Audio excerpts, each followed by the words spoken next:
Okay, so we got a lot to talk about here, at least for sure with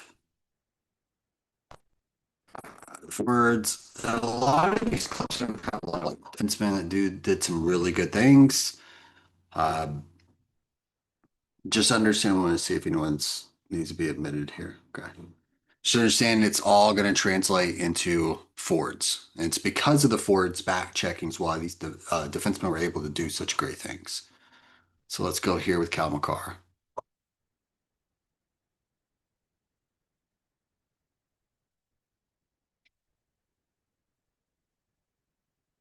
Okay, so we're watching this situation unfold.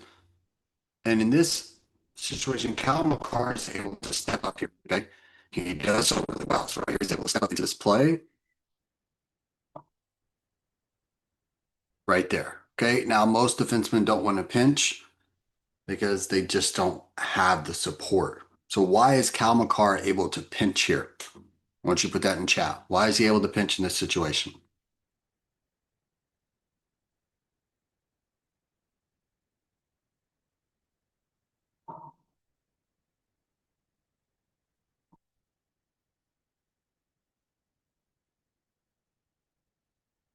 Drop that in the chat.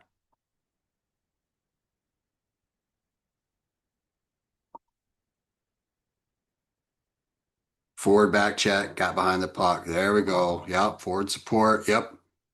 He can't do that without this guy right here. If he pinches and that puck gets behind him, that's going to be really bad, right? He's able to do that because he has that support. That's why it's so important. Back checking doesn't just start in the neutral zone, or it doesn't start when the other team is already halfway into your defensive zone. It starts immediately.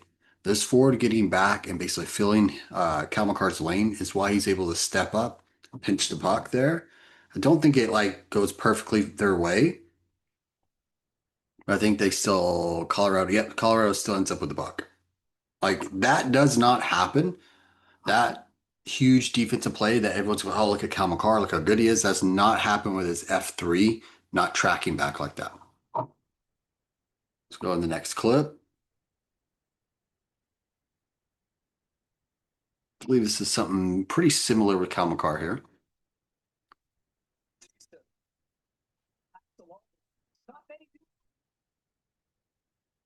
Okay, so in this situation, already I'm seeing got F3. I call it F3. Some people like say, well, that's F1. I always say F1's the guy furthest back because that's the first one into the ozone. So coming back, it's backwards through that. So F1, F2, F3. So F3 is track and pressuring here. So when you are back checking, that is your job. Track, pressure through the zone, and see what you can do to help support that D. Basically, take angle that guy into the boards, which is what he does. And because of that, right? So Val's in a perfect spot to pick up this puck if Cal McCarr turns it over, which he does. Boom. And now they're able to get into the zone. That's the purpose of good back checking. Good back checking is going to lead to great offense. And plus, on that, as forwards, I mean, not every forward has the best game. There are games where you're never going to get a good shot on net. You may only touch the puck, gosh, maybe 10 times a game for less than 10 seconds, maybe. And if your game's not the best offensively, then you can be the best defensively and still be very, very valuable to your team by back checking. And if you want to get looked at by anyone looking at you, back checking's everything. I know when I looked at players when I was recruiting, when I was coaching college, that was one thing I always looked at forwards when I watched their game film or I talked to their coaches is how well do they back check? Because they would send me, if I asked a player, send me some clips. It was always highlights of them scoring goals or making insane passes. And I would say, okay, okay, that's great. I'm glad you could do that. But eventually everyone can score a goal. Do you back check? Do you help out your team? Is there five guys in the picture? Do you give great F support? And that would basically determine whether or not I'd want that player. Turn this down here. There's a Notre Dame, like I said, I love watching college. Notre Dame, Michigan here. Okay, so in this situation, which you guys hear me talk about it all the time, I think it's like my motto is hockey about the numbers. This forward right here gets back. That lets this D feel very, very comfortable. Got a forward already changing there. And what do we have right here is hockey by the numbers because this forward's back. So Notre Dame doesn't even really get a chance to even get a play going because your forwards are back checking and supporting. So they have no other choice but to punt it, and it's a 4-on-1, which Michigan ends up with the block there. So go into clip here. Next clip. Let me check, make sure no one's in the waiting room here, guys. Yeah, there is. Max. Okay.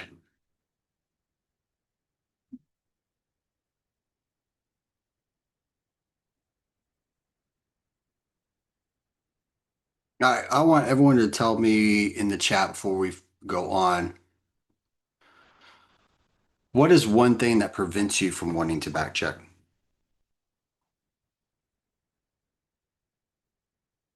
Like other than it's skating back, like that's tough. I get that.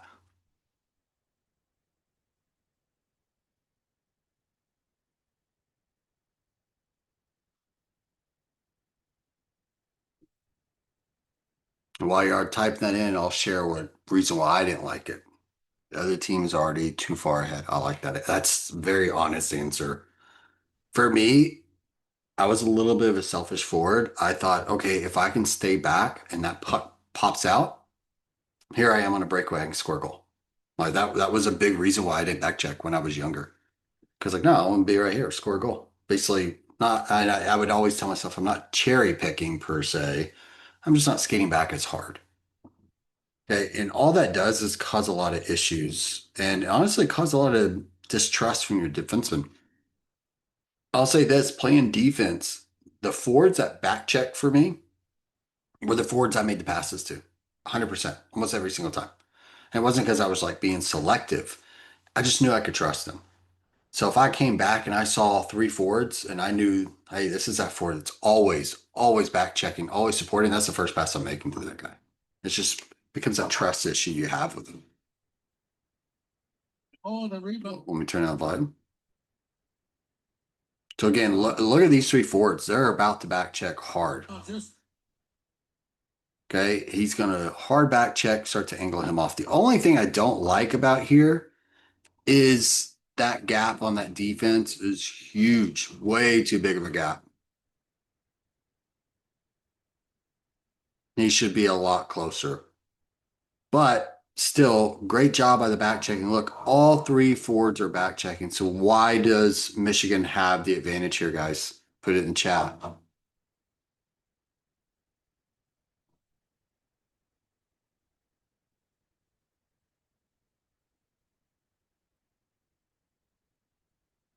Yeah, close support. Hockey by the numbers. Five. Yeah, five on dice. That's basically the same thing too. Yeah, you're right. It's funny. I didn't even see that. Good call there. And someone drew on the screen here. See if I can delete that.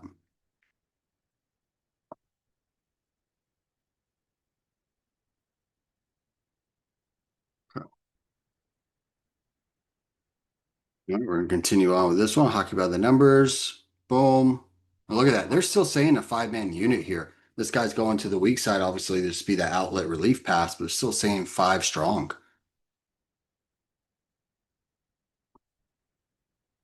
Okay, go on next clip.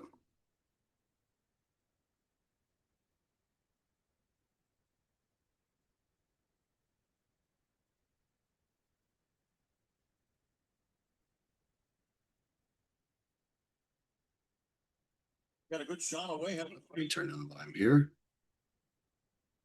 Look. Okay, so I was just basically discussing in the defensive group why it's important for the defenseman to go right here. And it's just a way to make sure that forward doesn't come here. But talking about that pressure here, boom, boom, boom, back pressure. Look, he's angling him off, which means the defenseman can step up if he wants. If not, he may be able to angle him off to take the puck away before the rim zone even. And boom, Notre Dame's got the puck and they can work on a controlled breakout. It actually rims it fast up here to one of the forwards. It's a really good play, but just cuts off right there. Go on to the next clip.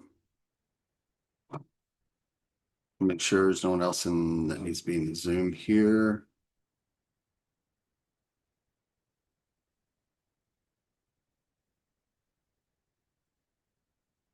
Okay.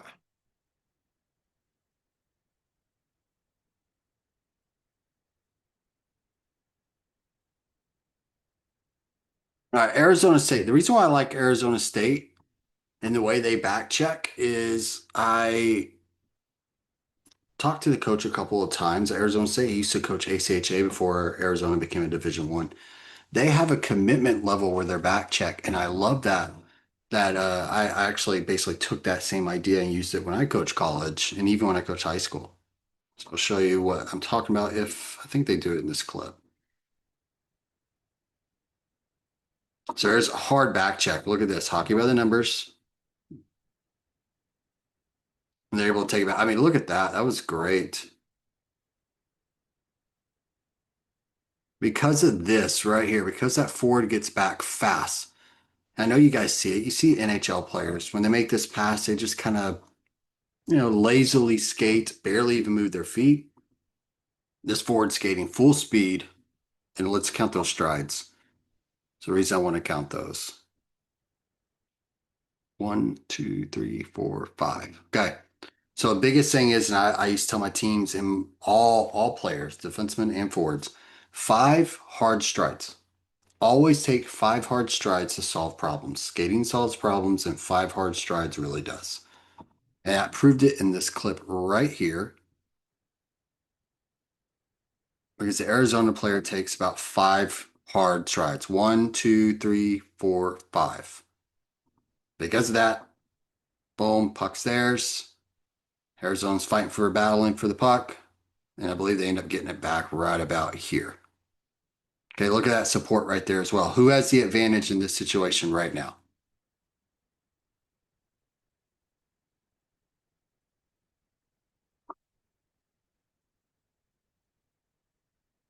That's right. Yeah.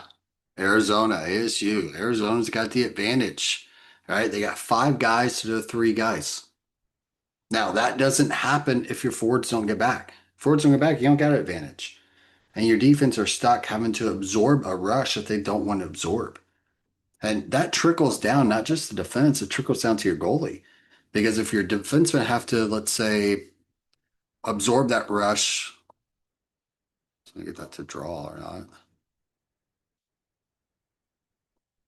No, it's not drawing, guys. Now, if your defensemen have to absorb that rush all the way back, right, then they get a shot on net, probably about slot level, and your goalie's got to basically got to do some extra work. And that's all because forwards don't get back. It's so vital forwards get back. And boom. Because of that, they're on the rush. And every forward wants the puck and be able to take it to the neutral zone and hopefully to the offensive zone. Got another clip here.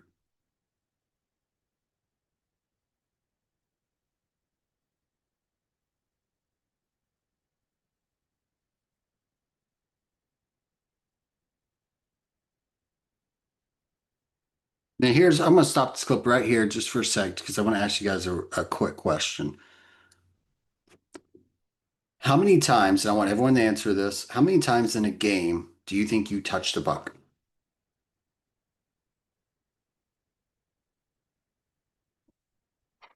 Let's put that in the chat. 15, 10,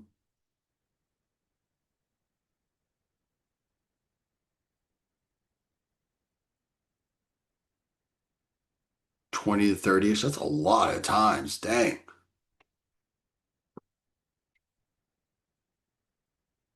10. Okay. 10 is about your average. 20, 30 means you're touching the puck a lot. Probably means honestly, I would say it means you're a very reliable player too. The reason why I'm talking about, let me try to get this mark off the screen, clear all drawings. There we go. Is hockey is about it's 80% what you do without the puck, 20% what you do with it.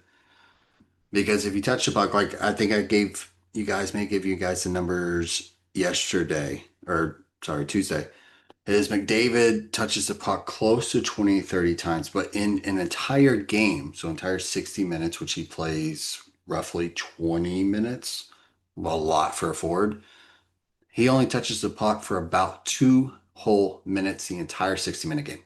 Altogether, average maybe 2 minutes. And he's an outlier. He touches it more than most players in the NHL ever will. So that means he's still playing 2 minutes, he touches the puck. He plays 20 minutes a game. There's 18 minutes he's never touching the puck. So 18 minutes of hockey, he's skating. 18 minutes of hockey means you're finding open lanes, you're making sure you're putting yourself in the best position and making sure you're back checking. So if the game is 80% what you do without the puck, back checking is a big part of that.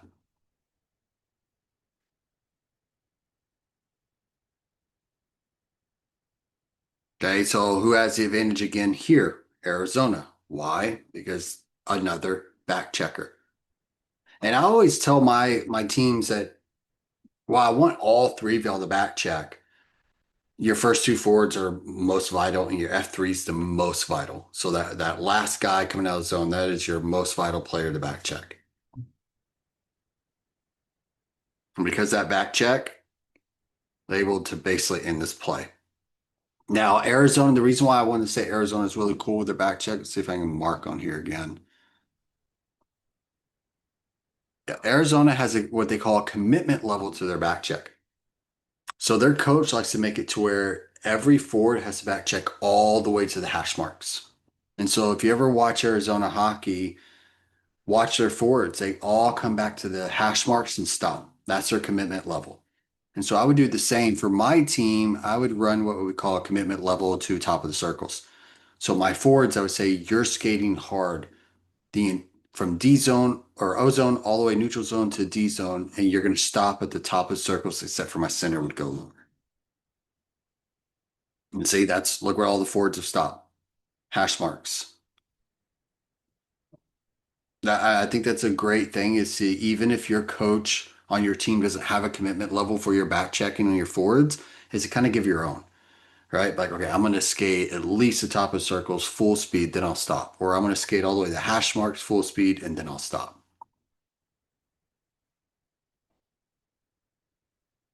I think I got a couple more here of Arizona. I'm trying to remember which one I like.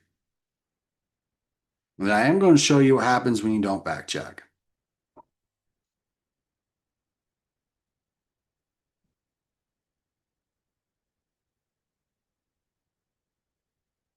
Okay, again, this player's doing really good, getting above the puck. Numbers, numbers. And when you do that, if you watch here, yes, Denver makes a great move. But because hockey by the numbers, and if you read the layers, okay, that both defensemen are reading that first layer, right? 2D, one guy. If you read that second layer, again, who has the advantage here? Put it in chat. Who's got the advantage and why?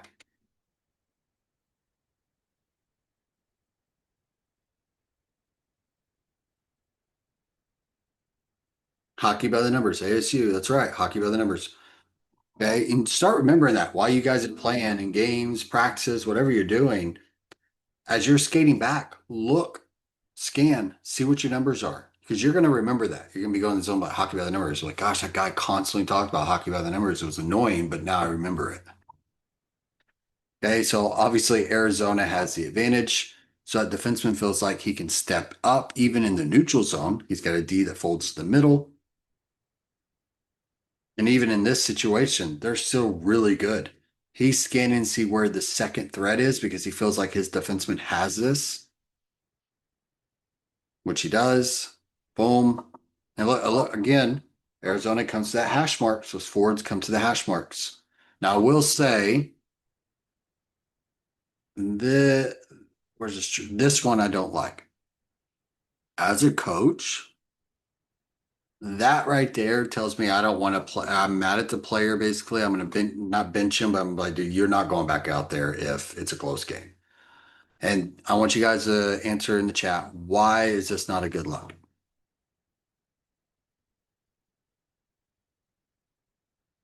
Leg straight. Thank you, Lou. That's right. Standing straight. Good job, Max. Straight legged. You're zero part of this. Okay. You're not part of the breakout. You're not part of supporting your team. It tells me you don't want to support your team as a coach. That's what that would tell me. Yeah, legs straight. You come in the zone, athletic stance. That means one, an athletic stance, you're able to make quick agility movements. But two, as a coach and as a defenseman, it says you're there to support me. I know that I can trust you in the process. If he gets hit with a pass, where's he going to go? Nowhere. He doesn't have the agility to move. This guy's going to take it from him, or this guy could even step up and take it from him. He's still straight leg. Even though the clip cut off, he was still straight leg. Don't do that. Come in the zone, come in even just a little bit in an athletic sense shows that you care to be a part of that process of the breakout.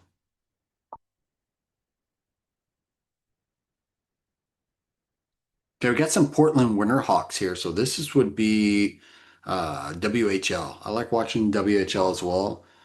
Again, I think you guys are kind of understand. I don't always like it looks like I think we have a couple others in the waiting room. Check.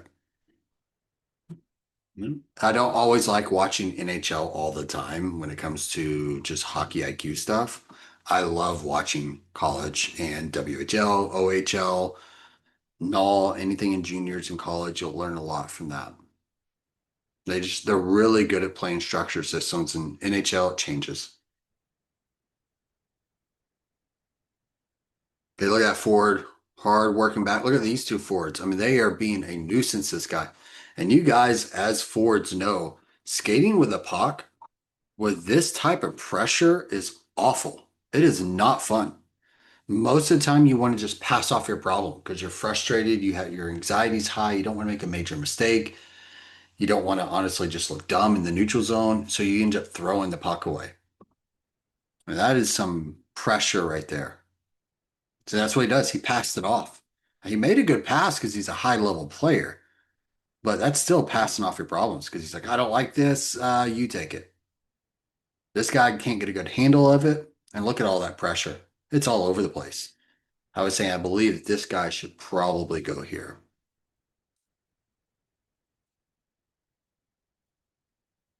And then now the Winterhawks have it down there and they get to do a controlled breakout.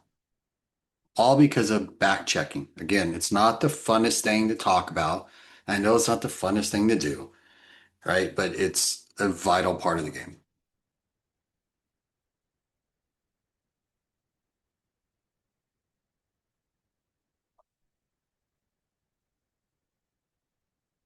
Another Winterhawks here.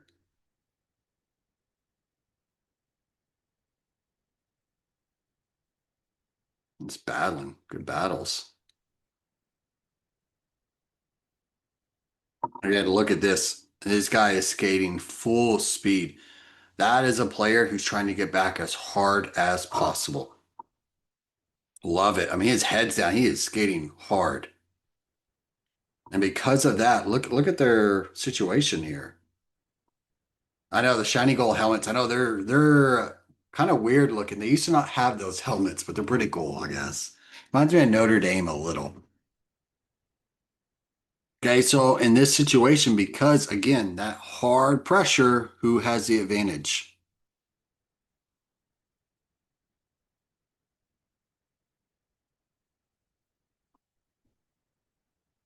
If you don't know the names of the teams, just put like black jerseys or something. Portland, that's right. Portland Winterhawks have the advantage. That's great. And these players got a little hand right there. Just make sure you just got them. Yeah, they have the advantage. They're able to kill this play.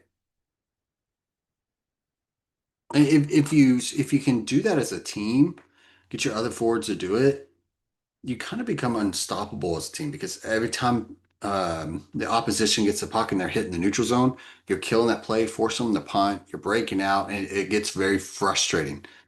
We did this at my high school program that I ran when I was coaching there at the varsity level, and the teams would get so frustrated, and it got to a point where they would just get to the center line, just dump the puck, and then change. They would get so annoyed with all the pressure coming their way. It made to where we were winning games like 9-0, 9-1 because it was just became easy. My defensemen felt very comfortable. My forwards loved it. I finally got them to start back checking. It was a lot of fun that season. Okay, we'll go on next clip. I think I skipped one of the Winterhawk ones. I think this one I skipped. Or is that the one we're just watching? Let me see. Okay.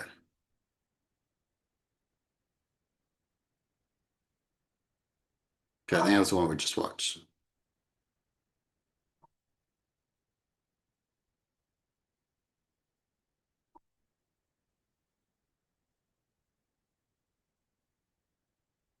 Let's see what happens here. Get in the zone. Nice little scrum. They kind of lose the puck battle here. And immediately, that's what I love. Okay.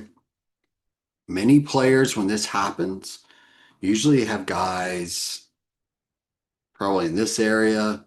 You may have a guy over here hoping for that one outlet pass when you get back door. And then they see the puck go off, and you watch even their body language. They just kind of go like that and roll their eyes a little, and they barely start skating. Portland Hawks take off. This guy gives great pressure. These two make sure they get above the puck and help out, support the puck, support the D. All that hockey by the numbers, boom, out of the zone. Never even got it into the defensive zone. Never had full possession into the defensive zone. And all that, again, is just because of back checking.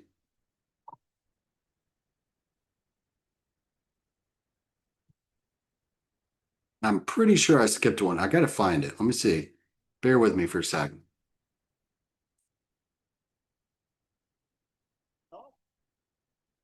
Maybe in this one.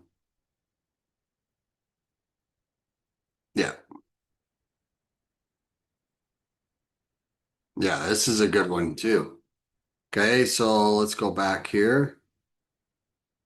Again, this is where you got to forward deep. So that's why I like to talk about this one here.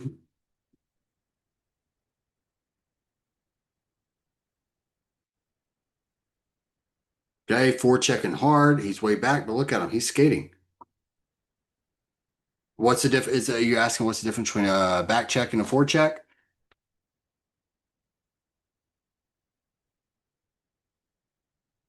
So forward checking is basically if you chip the puck in, or here, let me a when to do back check versus okay. So when do you start the forward check and when do you start the back check? So in this situation, he's forechecking. This is what he wants to do. The puck is below the goal line, forecheck. Always forecheck. There's no point in backing up and giving them a control breakout. So if it goes below the goal line, or if their backs are turned is another good example. Look at that, right? You're seeing nothing but numbers here. Okay. So then you forecheck, right? Because their backs are turned, you're going to put some pressure on them, hopefully get the puck back. And as soon as they turn and start that breakout, and they're passing that hash mark, we got to start back checking. See, forward's back. He's above the puck, angling him. He's angling where he wants him. This guy is still skating hard and finds his man. And again, hockey by the numbers. Portland Winterhawks obviously have the numbers back, able to start a new rush. Look at that, three forwards able to start a whole new rush. So that was a situation again where they barely had any chances of getting into the O zone or Portland Winterhawks D zone. Now let's have one more clip, so we'll end a little bit early tonight, by like, I don't know, 4 or 5 minutes here. This is what I'm going to show you what happens when you don't back check. If you guys were watching the Minnesota Dallas game, this is game one, which was brutal for the Dallas Stars, very brutal. A lot of people were putting that loss onto Jake Ottinger. It was not Jake Ottinger's fault whatsoever. He's a great goalie. This was lack of back checking. And what I mean by that is this guy right here is Rantanen. And if you guys are on the Project Hockey app, I did a series for Coach Danny Heath on Robertson. A lot of people in Dallas Stars love Robertson. I love his scoring, but he is the worst back checker of all time. You will watch him next time they play, watch Robertson and Rantanen. They're both not good at back checking. You'll see them barely skate back, legs straight, hoping for a cherry pick play. And sometimes it bites them in the butt, which is what it did here. So Rantanen's right there. Turn that down.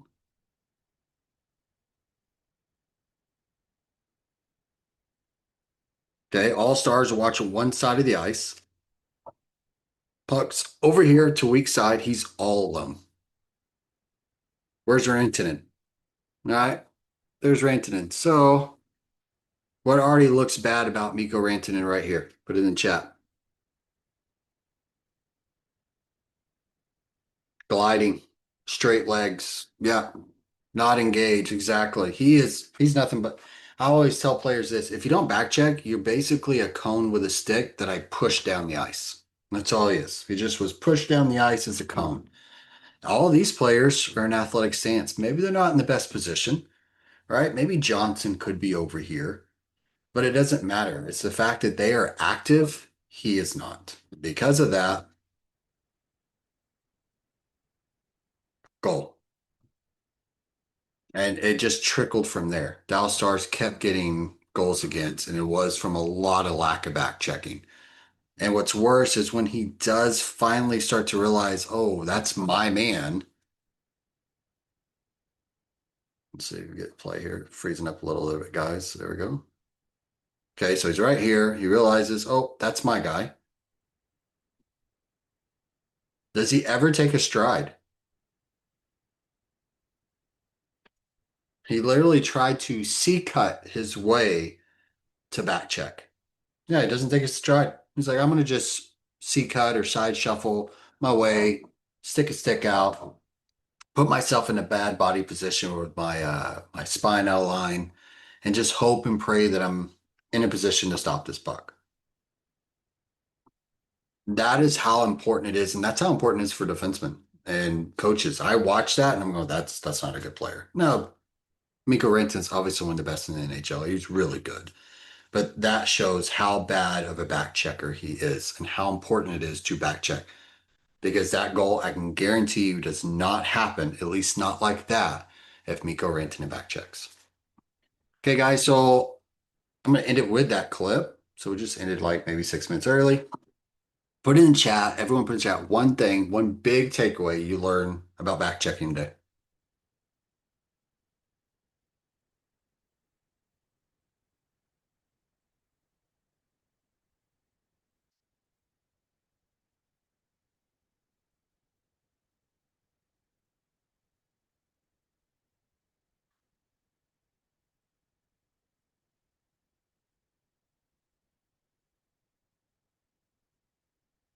I like that. Yeah. Help support the D, skate hard to the hash marks. Yeah, I like that. Having that, finding your commitment level. And remember, 5 hard strides. I think that's a really good one to tell yourself. Never be lazy for real. Don't look like Mikko Rantanen. Don't do it. Don't look like Jason Robertson. Keep knees bent. Always keep that athletic stance. Yep. And remember 5 hard strides. So when you're in that O zone and you get done, I know you're tired. You can't go off the ice. That'd be the worst thing to do. Just say to yourself, 5 hard strides. That's it. 5 hard strides. You break down mentally before you ever break down physically. So you can do it. Your body can give you those 5 hard strides. And if you do that, you're back into the defensive zone supporting your team. Once you get the puck out, then you can line change. All right, guys, I hope you enjoyed the Zoom. Okay, go watch some hockey, watch the forwards, and see which ones don't back check. And now you can be like, that guy's lazy, right? And even when other players are, oh, he's the best forward, like, no, he's actually pretty lazy, right? Because you can go through and see he doesn't back check. All right, guys, hope you enjoyed the Zoom. Yep, of course. See you guys next week. Next week, we're going over ozone, and I think I'm going to do some dump ins, talking about depositing the puck. See you guys.